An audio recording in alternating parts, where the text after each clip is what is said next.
Hello buddies, welcome back to foodies life. Sankranti వచ్చేస్తుంది కదా.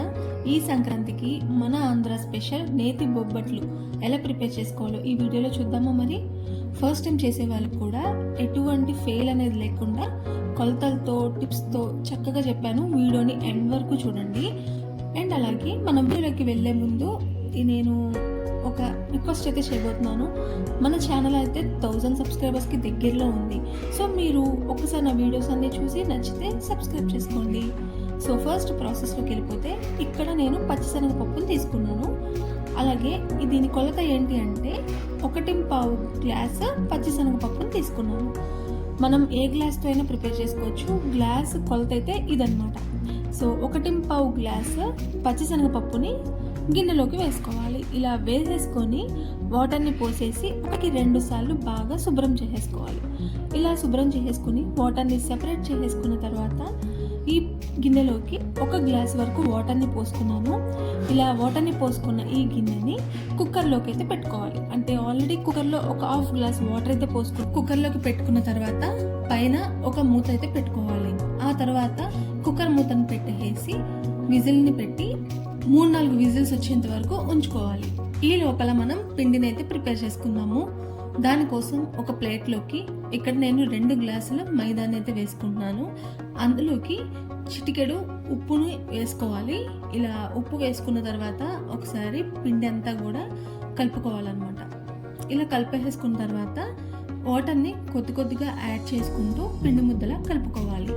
పిండి ముద్ద అంటే మళ్ళీ గోధుమ పిండిలాగా చపాతీ పిండిలాగా గట్టిగా కలుపుకోకూడదు. ఇక్కడ నేను చూపిస్తున్నాను చూడండి. ఈ కన్సిస్టెన్సీలో మనం కొంచెం పలచగానే కలుపుకోవాలి పిండి అనేది. ఆ తర్వాత పైన నూనె కానీ లేదంటే కాచిన నెయ్యి కానీ వేసుకుని ఒకసారి ఆయిల్ కానీ గీ కానీ అంతా పిండికి బాగా పట్టేటట్టు కలుపుకోవాలన్నమాట. పిండి అయితే ఈ కన్సిస్టెన్సీలోనే కొంచెం పలచగానే ఉండాలి. మనం థిక్గా చేసుకుంటే మనకి బొబ్బట్లు గట్టిగా వస్తాయి అన్నమాట. సో చూసుకొని పిండి అయితే ఇలా ఇంత పలచగా ఉండేటట్టు ప్రిపేర్ చేసుకుని ఖచ్చితంగా అరగంట సేపు నానబెట్టుకోండి. ఈ లోపల మనం కుక్కర్ విజిల్స్ అయితే అయిపోయాయి. ఒకసారి తీసి పప్పు అయితే ఉడికిందా లేదా అనేది ఒకసారి చూద్దాము. ఒకవేళ ఉడకపోతే ఇంకో 2 విజిల్స్ వచ్చేంత వరకు పెట్టుకోండి. పప్పు అయితే ఇలాగా మనకి మంచిగా ఉడకాలన్నమాట. అప్పుడే మనకి బొబ్బట్లు అయితే చాలా బాగా వస్తాయి. ఇక్కడ చూడండి బాగా ఉడికిపోయింది కదా. సో ఇప్పుడు ఈ గిన్నెలోంచి మొత్తం తీసేసుకుని చల్లార్చుకోవాలి. ఇలా చల్లార్చుకున్న పిండిని కొద్దిగా మిక్సీ జార్లోకి అయితే వేసుకోవాలి. అంతా ఒకేసారి అయితే వేసుకోవద్దు, అంటే మళ్ళీ నలగదనమాట. అందుకని కొద్దిగా ఒక 2 ట్రిప్స్గా అయితే నేను ఇక్కడ వేసుకున్నాను. పలుకు అనేది లేకుండా ఈ పప్పు మొత్తం మనం 2 ట్రిప్స్లో అయితే మిక్సీ పట్టేసుకున్నాము. ఇక్కడ ఒక ట్రిప్ అయితే అయ్యింది. ఇలా తీసేసి మనం జార్ నుంచి ఒక ప్లేట్లోకి అయితే పెట్టుకోవాలి. ఇక్కడ చూస్తున్నారు కదా ఎంత మెత్తగా అయితే మనకి పిండి అయితే రెడీ అయిపోయిందో. సో అదే విధంగా ఎన్ని ట్రిప్స్ అయితే అన్ని ట్రిప్స్ మనం వేసేసుకుని మిక్సీ జార్లోంచి ప్లేట్లోకి తీసేసుకుని ఇలా పొడిగా చేసుకుని పెట్టుకోవాలి. ఇప్పుడు మనం పాకం కోసం కడాయిలోకి, అంటే కొంచెం మందంగా ఉన్న కడాయిని అయితే తీసుకోండి. ఆ కడాయిలోకి 1.5 బెల్లం తురుముని తీసుకోవాలి. అంటే మనం పచ్చిశనగపప్పు ఎంత తీసుకున్నాం 1.5. సో 1.5 బెల్లాన్ని అయితే తీసుకోవాలి. అంటే 1:1 రేషియోలో తీసుకోవాలన్నమాట. అది ఎంత తీసుకున్నామో అదే క్వాంటిటీతో ఇది కూడా తీసుకోవాలి. ఆ తర్వాత ఇందులోకి ఒక 1/2 గ్లాసు వాటర్ అయితే పోసుకొని మనకి బాగా బెల్లం అయితే కరిగేటట్టు కరిగించుకుంటూ ఉండాలి. తర్వాత మనకి ఇలా బబుల్స్ వస్తున్నాయి అనుకున్నప్పుడు ఇందులోకి 1 స్పూను ఇలాచీ పౌడర్ని అయితే వేసుకోవాలి. ఇలా మనకి పాకం అయితే పూర్తిగా పట్టాల్సిన అవసరం లేదు. మనకి బెల్లం కరిగి ఇలా బబుల్స్ వస్తున్నాయి అనుకున్నప్పుడు మనం ముందుగా ప్రిపేర్ చేసుకున్న పప్పు మిశ్రమం ఉంది కదా మిక్సీ పెట్టుకున్నది, అది కొద్దిగా వేసుకుంటూ కలుపుకోవాలి. ఒకవేళ అంతా కానీ ఒకేసారి వేస్తే మనకి ఉండలు ఫామ్ అయిపోయి అక్కడక్కడ చప్పగా ఉండి తీపి సరిపోక బాగోదన్నమాట బొబ్బట్టు. అందుకని కొద్దిగా వేసుకుంటూ కొంచెం వేసుకున్న తర్వాత అది కలుపుకున్న తర్వాత మిగిలిందైతే వేసుకోవాలి. ఎక్కడ కూడా ఉండలనేవి లేకుండా చూసుకోండి. ఎందుకంటే బొబ్బట్టు షేప్ అనేది కానీ టేస్ట్ అనేది కానీ అంతా మారిపోతుంది అన్నమాట. సో అంతా ఒకసారి కలిపేసుకున్నాము. తర్వాత ఇందులోకి ఒక 2-3 స్పూన్లు గీని వేసుకుని మళ్ళీ ఒకసారి కలుపుకుంటే చాలా బాగుంటుంది.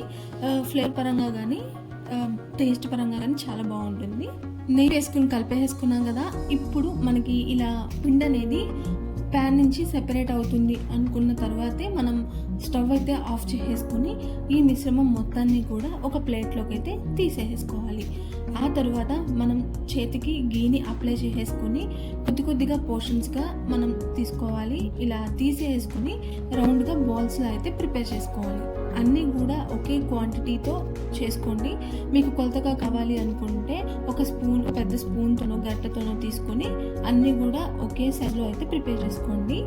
ఎందుకంటే ఈ బొబ్బట్లన్నీ కూడా ఒకే షేప్లో ఒకే సైజులో రావడానికి ఇలా అయితే మీరు ప్రిపేర్ చేసుకోవాలి. ఇక్కడ నేను అన్నీ కూడా బాల్స్లో ప్రిపేర్ చేసేసుకుని రెడీగా పెట్టేసుకున్నాను. ఇది పక్కన పెట్టేసుకుని ఒక ప్లాస్టిక్ కవర్ మీద ఆయిల్ కానీ గీ కానీ అప్లై చేసేసుకోవాలి.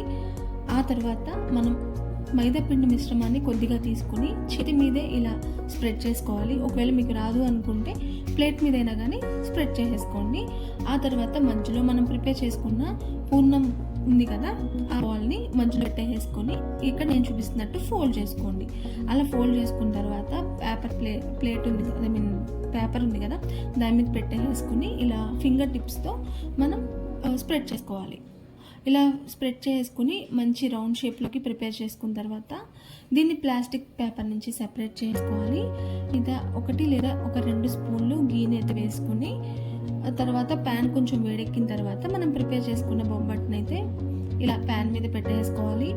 ఇలా మనకి పైన వైట్ కలర్లోకి వచ్చిన తర్వాత అంటే మనకు కొంచెం వేగింది అని బొబ్బట్టు, సో అప్పుడు మాత్రమే సెకండ్ వైపుకి టర్న్ చేసుకోవాలి. ఇలా టర్న్ చేసుకొని 2 సైడ్స్ కూడా బాగా గీని అప్లై చేసుకొని కాల్ చేసుకుంటే మనకి బొబ్బట్టు అయితే ప్రిపేర్ అయిపోయింది. అలాగే మీకోసం నేను ఇంకొక బొబ్బట్టు ప్రిపేర్ చేసి చూపిస్తున్నాను. మళ్ళీ కూడా ఇంకొంచెం పిండిని అయితే తీసుకున్నాను, మైదా పిండిని ఇలా చేతి మీదే స్ప్రెడ్ చేసుకుని మధ్యలో పూర్ణం బాల్ని అయితే పెట్టేసుకున్నాను. ఆ తర్వాత ఫస్ట్ లాగానే ప్రాసెస్ మొత్తం కూడా మైదా పిండితో కవర్ చేసేసుకోవాలి. ఇలా కవర్ చేసేసుకొని తర్వాత ఎక్స్ట్రాగా ఏమైనా పార్ట్ ఉంటే మాత్రం తీసేసుకోండి. తర్వాత దీన్ని మనం రౌండ్ బాల్లా ప్రిపేర్ చేసుకుని మళ్ళీ కూడా తర్వాత ప్లాస్టిక్ పేపర్ మీద పెట్టేసుకొని ఫింగర్ టిప్స్తో మనం బొబ్బట్టు ఏ షేప్లో కావాలో అంటే ఎంత సైజులో కావాలో అంత సైజులో మనం ప్రిపేర్ చేసుకోవాలి. బొబ్బట్టు అనేది ఇలా పల్చగా స్ప్రెడ్ చేసుకుంటేనే మనకి బాగా కాలి మంచి టేస్ట్ అయితే వస్తుంది. సో మనం బొబ్బట్టు బాగా పల్చగానే చేసుకోవాలి ఎప్పుడైనా కానీ. ఇలా బొబ్బట్టుని మనం ఫింగర్ టిప్స్తో స్ప్రెడ్ చేసుకున్నాం కదా, బొబ్బట్టు అయితే ప్రిపేర్ అయిపోయింది. ఇప్పుడు ప్యాన్ మీద వేసేసుకుని 2 సైడ్స్ కూడా కాల్ చేసుకోవడమే. ఒక సైడ్ మనం వేసుకున్న తర్వాత పైన గీని అప్లై చేసుకుని మనకి ఇలా వైట్ కలర్లోకి చేంజ్ అవుతుంది అనుకున్నప్పుడు మనం రెండో సైడ్ కూడా తిప్పేసుకుని కాల్ చేసుకుంటే బొబ్బట్లు రెడీ. ఎలా అనిపించింది ఈ వీడియో? చాలా సింపుల్గా అనిపించింది కదా. మీకు నచ్చిందని నేను ఎక్స్పెక్ట్ చేస్తున్నాను. అండ్ ఎండ్ వరకు చూసినందుకు చాలా థ్యాంక్స్. అండ్ అలాగే నా ఛానల్లో చాలా వీడియోస్ ఉన్నాయి ఇలాంటివి యూస్ఫుల్ వీడియోస్, చూడండి, సబ్స్క్రైబ్ చేసుకోండి.